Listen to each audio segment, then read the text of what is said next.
Okay, so here we are here with Baron Wolt from TM Pros, and Baron is I met Baron through my Security and Emergency Management Committee at AWWA Cal Nevada section, and he's been a very great member to our committee. He's spoken many times. You've actually spoken a lot of trade conferences too, right? You spoke at conferences as well too. So Baron's very active in our in the water community and utilities community. So great to have you on to come on my podcast. I appreciate your time, Baron. Thank you. So Thank you. first question I have for you is, explain to everybody what you do.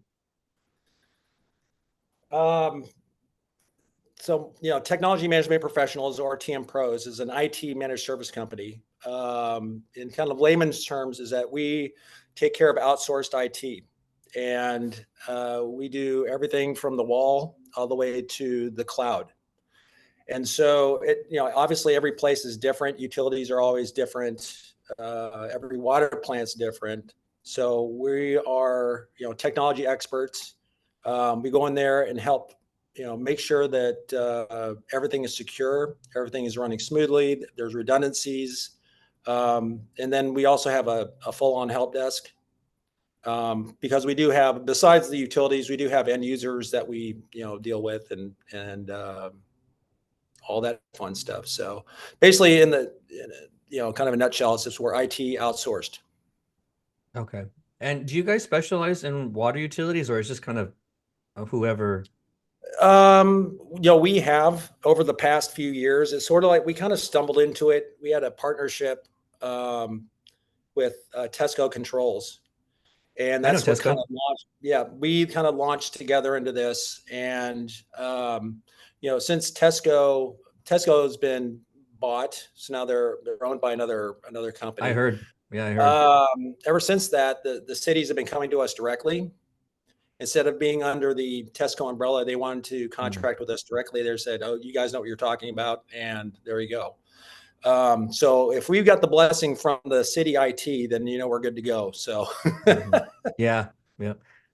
So that's interesting. So, what are the kind of the differences you saw from going from private to government to public? What were the Well, I some mean, of the? I worked in government sectors quite a bit.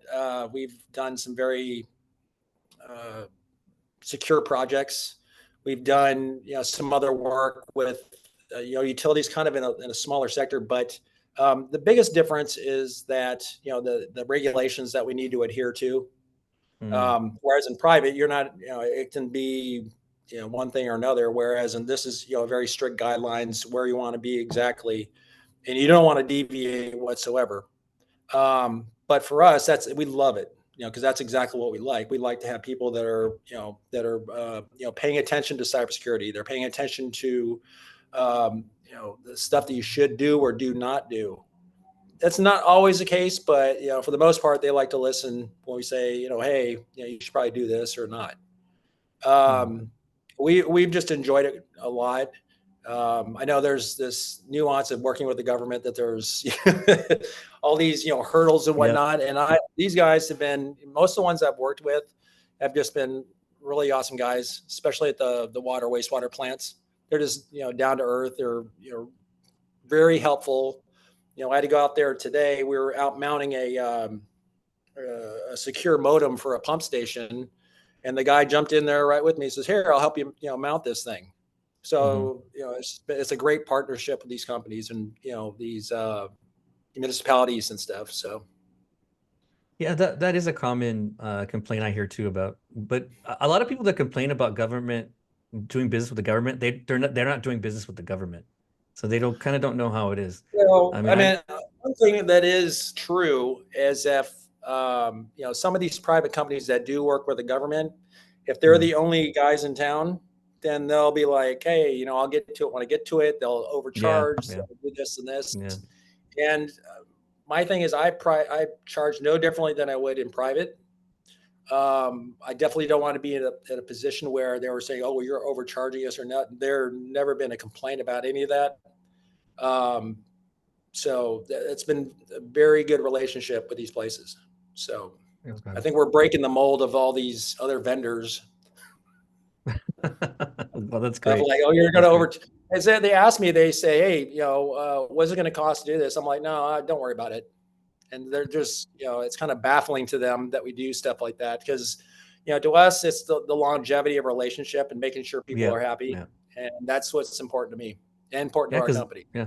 Yeah. Cause they're going to come back to you. Yeah. That's a good attitude to have. And Um, for us, it's about referrals. It's, yep. Yeah. there's a bunch of companies just like us and everyone claims they're an expert. Hmm. Well, that's not always the case, but how do you break that barrier is that you get someone like, whoever the plant here saying, hey, you should talk to these guys. So for us, that's a really good thing. Okay. Um, I don't know much about cybersecurity. When I think of cybersecurity, I just think of LastPass. Like I just got to keep up with my passwords. Um, but explain to me, I heard what happened in Vegas, right? About the social engineering. Is that a concern for water systems at all? Social engineering? Sure. I mean, the big part, especially social engineering, is physical security.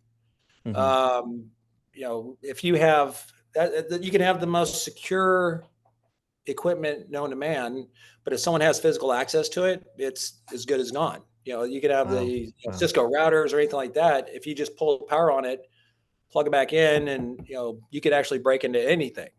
So Wow. physical security is about that important to to the whole cybersecurity realm. You can have the firewall 5,000 or whatever you want, but if someone can walk Mhm. in there and dink with it, doesn't really matter. So the social engineering aspect is definitely important. You have a guy come on, for instance, you're at this very, very large plant. Mhm. Guy throws on a hard hat, throws on a vest, comes over, goes, "Oh, hey, you know what? I was supposed to get into this door over here, and oh yeah, I'll do that." Wow. Yeah. So that does happen, and that's definitely something to look out for. Have treatment plants been attacked? I've heard some Yes. things, but yeah, what is their concern? Is it Well, we were just talking about it. It was a physical issue that happened yesterday, but they were scared about it being, an attack. Is that, you have the blowers, for instance. If mhm. you wanted to take out a plant, if you want to, take it out, then you max out the blowers. The Go to blowers are what are the the blowers blowers for again? the treatment for the whole, water treatment plant. There's like, Okay, the okay. very big units, and they said if you want to take down a plant, just max those out. Well, anyway, yesterday, where I'm at here, I'm not going to say where, but the blowers maxed out and Hmm. then went back down, went back up. It turned out to be a physical error, but that was one of the things that they were like very scared, asking us to just check logs, things like that. So that Oh, like I said, wow. it wasn't anything. So, but yes, they are getting attacked. There are not just the blowers. There's chemical compounds being used, Hmm. chemical levels. There's the centrifuges. There's all sorts of different units in there that if you really wanted to dink with stuff, you could overflow sewers. So if you want to cause chaos, you could do it. Wow. Wow. And can do you have to physically be there, or this could be all done remotely? That's what we've set up. We've set it up now for not only for ourselves, but we've set it up for the engineers Hmm. using the technology we do for the engineers to actually look at SCADA on iPads. Okay. Because before they used to have to physically, if they got an alarm, we've got a alarm system called Sequence, and what it does is pretty neat. It'll call you on your cell phone. It'll shoot you a text and also calls on the radio.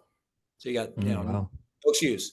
So before they used to have to pick up, drive over to the plant, go over there and make sure. And they do get false alarms every now and then. Hmm. But this way, they're actually able to sit there, look on their iPad, and say, "Oh, okay, here we go. It's a false alarm," or "Oh yeah, I better do something about it." Wow. Wow. So that's one of the new things that we put in within the last year, and that is it was started at um, one plant. It's now at five, and it's gone to one plant.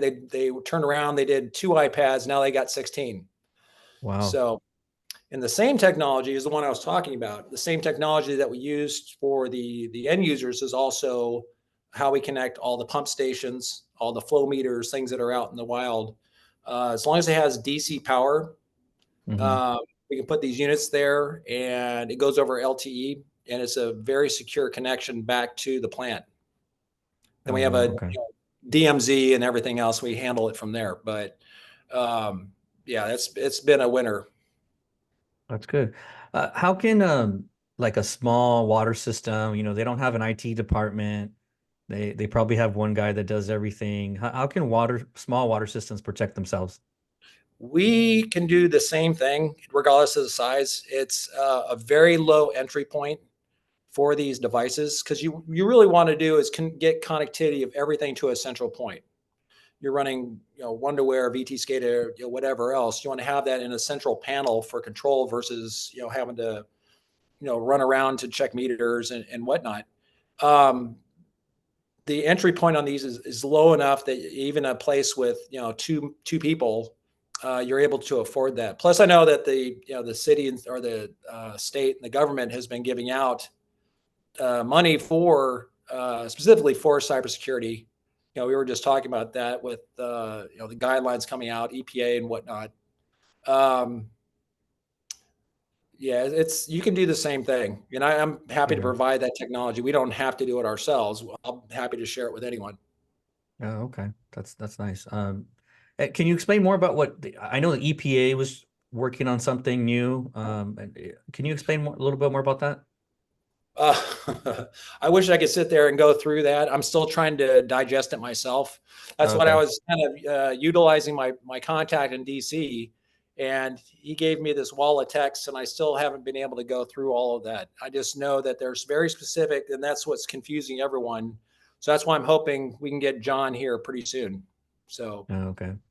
Yeah, I heard about it, but I don't know much about it either. I know that they're trying to help water systems to get, more well, more yeah, protected. there's definitely the baseline security that people need to do. You make sure you're not on the business network with the SCADA network, those type of things. There's those basic guidelines, and there's something above that they're trying to do, and that's what I think has been changing around. And there's been some pushback from Hmm. people. We talked about that as well. So to me, from the whole view of this, when you talk about cybersecurity, you're talking about the physical security, like we talked about. There is, I think it's half half. There's half the technology, half the education, Mm. because the people need to be able to understand, things you shouldn't do. Because it's just like having physical access. If you're just in the wild, just doing whatever you want, you could go through any security. I mean, there are some measures you can do, like keeping SCADA off the internet, but there's people that will sit there and cross connect. They'll, for just for ease to do things. Oh, So okay. it's very important to have that education right alongside the technology. And it's the very Okay. same thing in the private sector. We've gone over this. You could have all these measures in place, but if the end user is just like, I'll do whatever I want, then it Mm. doesn't Yeah. mean anything. So that's why I say it's kind of 50-50. Okay. It is. Wow. Yeah. That must be tough to try to get everybody on board, to adhere to all the same precautions. It is. And well, you're talking about the government. The government makes sure that all the employees go through cyber training. They'll do some periodic testing. Hmm. Same thing with the private sector, though. We have multitudes of different tests that we can do. We have a system that'll sit there and email people just Hmm. little, fake phishing, Oh, and okay. and then if that, they sit there and go through it, it'll record it, and you go Oh, back yeah. and you're like, all right, Bob, you you click this Oh, email wow. a few times, and so it gets mixed in with everything. So that not only do you have cyber, testing, you also have cyber training, and then you have, like I said, little tests like that. Okay. All right. So, um, I don't know. CISA, that's part of the Homeland Security Initiative, right? The whole CISA system. Yeah. So is that similar to what you do? But you go far beyond that. I know that. But explain to me CISA because I don't Our really primary, understand it. our primary job is to do the IT infrastructure, Hmm. Not so much going into well, we do go in the guidelines. That's why we have, management that goes through that and hands us saying, hey, this is what's new, what's not. Um, we don't necessarily go into the guidelines itself, if that makes sense. Yeah. So basically, we're kind of the nuts and bolts people. Okay. Okay. All right. So, because that's kind of their thing, they have to go through that, right? Through the training Correct. of all that. Okay. Yes, they do. All right. All right. And you just facilitate whatever that, like you Correct. said, the nuts and bolts of that. So we Okay. work with all the agencies. We work with, like I said, Jacobs Engineering. We work with them a lot because we're also in the midst of a lot of different plant upgrades right now. Hmm. So that's the best time to be doing that, is implementing new technology. You're making sure it goes in correctly.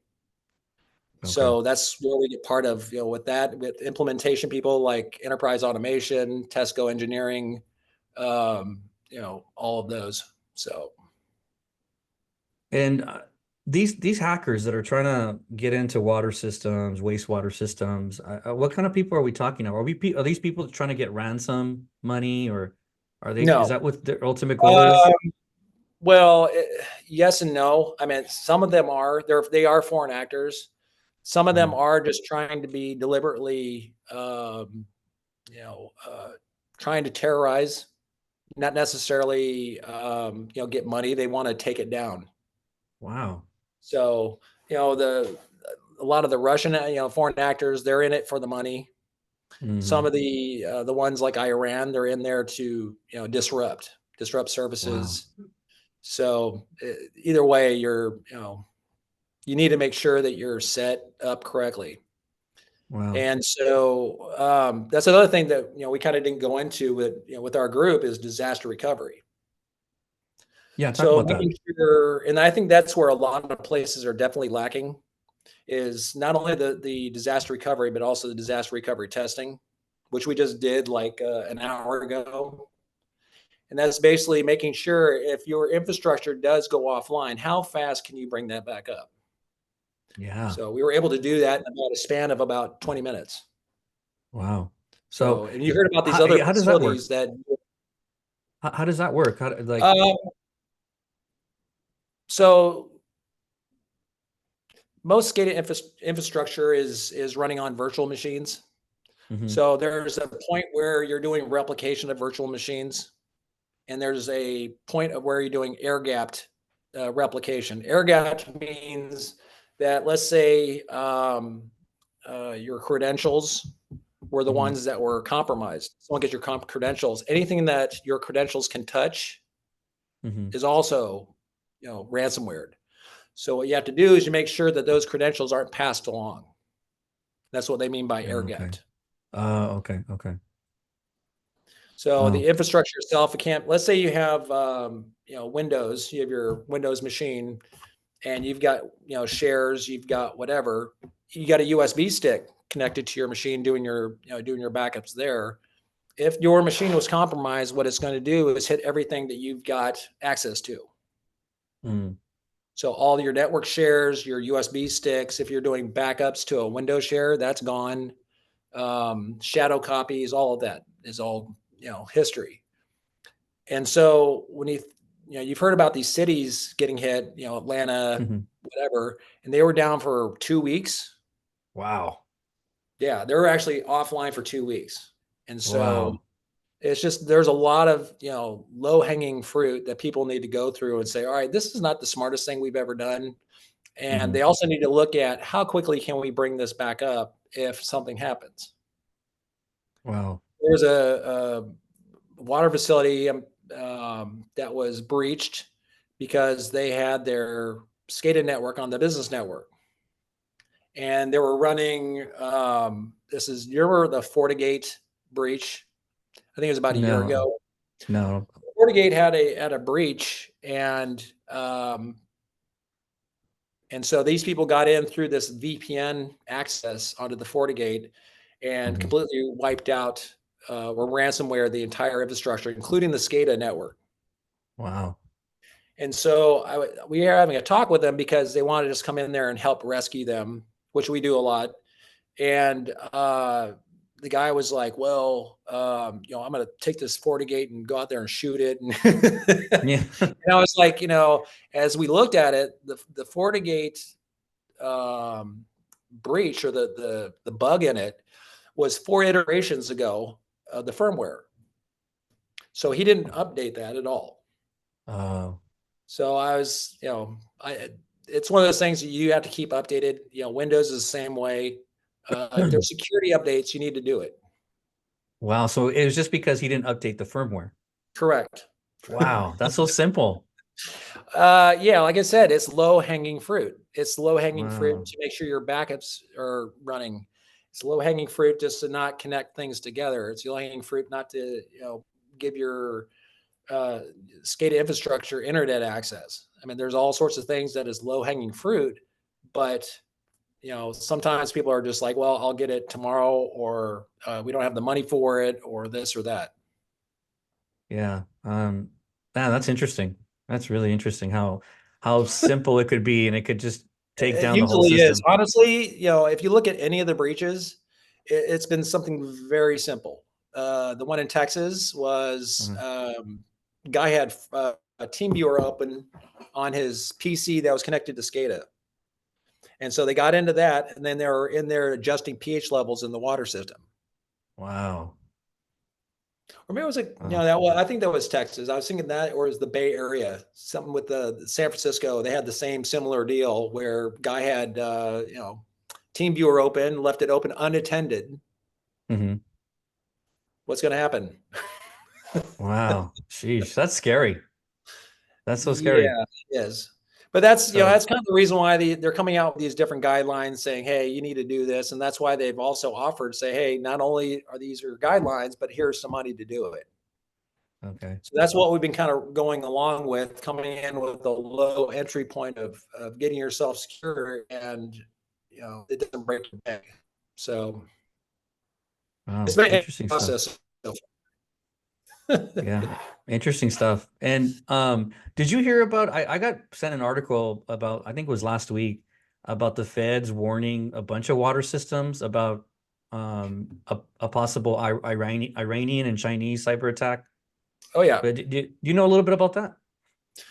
Well, it's just it was a general saying, hey, be on the lookout for, these attacks. But if you already have got yourself to the point where you're segregated networks, I mean, and that goes along not only to being segregated, but not going, oh, I'm going to take my USB key and, because I saw someone doing that before. They plug it Hmm. into the business network, they walk it over to SCADA, and they put it in there. Well, how am I going to Hmm. transfer a file, type thing? Uh, And it's there's that. So that, like I said, that goes back to the low hanging fruit. okay. Wow. So it's sometimes it's really simple because when you It think of is. cyber, you think you have to be like this IT pro to understand it, but it's Yeah, that's what we do. We try to demystify it. And because I said, if you go through all the different attacks, they were not that elaborate. It was mm, the last one that we've seen was, it was on the private side, but there was a singular machine that had no endpoint protection on it. mm, It's all it takes is one. And wow. so, they hit that. Once you get that, then everything else is under siege, as they say. Yeah, and how come like big companies like, this Vegas attack? I got into that attack and how come they just didn't it was such a simple thing. The guy pretended to be a help desk, right? Right. And he Yeah, they just pretended like, and they're getting these very, very, very large companies. They don't know the personnel flying through, and Vegas is very transient, for a lot of the yeah, people. yeah. Working in casinos is pretty interesting. I did a consulting job there before. And the Oh, one big okay. thing I've noticed, at least in the casino area and around, is that they're very quick to throw money at a problem. Uh-huh. And we've kind of went through this before, is that, just because you have the, firewall 5000, as I used for an example, Right. you can have the most technological advanced anything, but if it's not implemented right, then it does you zero good. And Mm, so that's kind of what happened. That one we were talking about was a, kind of a social hack, but the other one that I was talking about was the MGM, You remember Oh, that where okay. the MGM was down? So that Yeah. was something similar. Yeah. So And they've how did they got hack that one? that was another email breach. Oh, email breach. Okay. Like phishing. Yeah, that's yeah, 90% of them on the private side is through email because you can Mm, have endpoint detection on your machines, and they'll have emails that come in that look totally legitimate, and that's yeah. another low hanging fruit of doing email filtering. So Yeah. But yeah, but then like you say, you have thousands of employees and you have to get everybody on board. yeah, That's tough. it's always a battle between the IT and the rest of the business. Is like, okay, you need to basically get as secure as possible, take out all the fudge factor of it as much as possible, without having interactions from the end user, Mm, right? So the last thing people want to do is, all right, now I have to do two factor, now I have to do this, now I have to do that, and I have to do this. hmm Whereas you do need to have two factor, but if you try to implement other points, people are just going to try to bypass it. So you try to mm, do things that are outside of what they have to do. Email filtering, for instance, is something that sits in front of 365 or Google that kind of filters out a lot of this phishing, hmm and that is another, like I said, low hanging fruit. So Yeah, it is I that get simple. phishing. Oh wow. Well, No, I was I saying the get best phishing ones are the emails a ones lot. from 365 supposedly, and Yeah, yeah, I get those a lot. And I was wondering, like, do they not see those, or they're that good? They pass through the filter? the best one I've seen so far was recent. It was an email that came in. The the link in the web email, the Hmm hyperlink in it, if you hovered over Yeah. it, it said Microsoft. Oh Like, wow. oh, okay, but it had the barcode in it. Oh. So if you hit that barcode, they said, oh, scan here to go update your credentials. hmm And so even though the link said it correctly, if you would have scanned it, it would have got you to a different site. Wow. Man, It's it very, can it's happen to very anybody. elaborate. Yeah, it does. Yeah, it can I've happen had to to rescue anybody. my dad a few times. Yeah, the parents Parents always are the are the worst. tough one. Oh Yeah, yeah. the parents are. This guy said Any I need other? to credit card. Yeah. Any other tips you have for my Uh, listeners are wet water, wastewater, flood managers. uh, definitely talk to your IT crew to help shore up the biggest aspect of this. And if you've got subsites and sites you're trying to connect, you want people to have remote access. Like I said, talk to your IT people. Don't just do it yourself. Don't use Hmm TeamViewer. Don't use any kind of public access type deal to do it. Definitely keep things separate. Don't have internet access on machines that also touch SCADA networks. Don't be using SneakerNet with your USB keys in between machines.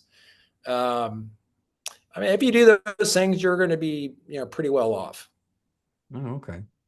So separating the networks it's you keep repeating that. It sounds like that's a big deal. It is. SCADA networks should never have internet access ever. Oh Should wow. Okay. never touch the internet at all. Um, we have we have some ways that we have developed that help. We can do Windows patching hmm without it touching the internet. We can do all sorts of different manipulations of these machines without it touching the internet. But you definitely don't want it on the internet at all. It's Okay. it's all it takes is one. So Okay. the easiest thing is just not have the access on it at all. So And SCADA, I mean, I'm not a big, I'm not really schooled on SCADA, but SCADA's radio, right? there is some radio aspect. I mean, there's all sorts of different. There's radio. There's the PLCs. There's all sorts of different aspects to it. Okay. And then within SCADA, there are different layers that you like to keep separate. Like the PLC networks hmm is separate, and the computing network, and those are different. What we do is use VLANs, virtual, separation. Mm-hmm. And then that's how we separate those devices. Because what you don't want is have someone have access to the PLC whatsoever. Mm-hmm. We even keep that separate from the computing aspect of it. Okay. Oh, So, interesting. Interesting. Okay. Well, I'm gonna let you get off early. I think all we did right. pretty good job of covering things. Unless there's something else you want to add or anything else you want to add. Um, I think that's pretty much it. Usually I start thinking of things as we're talking through. Mm-hmm. I'll get into story time and go over things that I've seen before in the past. But as far as informational, like I said, a lot of this is very low hanging fruit. You Mm-hmm. don't need to have the super sleuth 5,000 to go in there and do something different. It's definitely just using common sense in that sense. If that Hmm. makes sense. Well, that kind of threw me off. I was expecting some really I mean, technical. I could go into going into different different frequencies and whatever else, but um, if you have questions, just talk to your IT group. You can talk to us; it doesn't matter. Mhm. Um, like I said, the biggest thing we've been doing for water and wastewater has been remote connectivity, Okay. making sure that's Wow. locked down, making sure you can do whatever you need to do. I got you. Okay.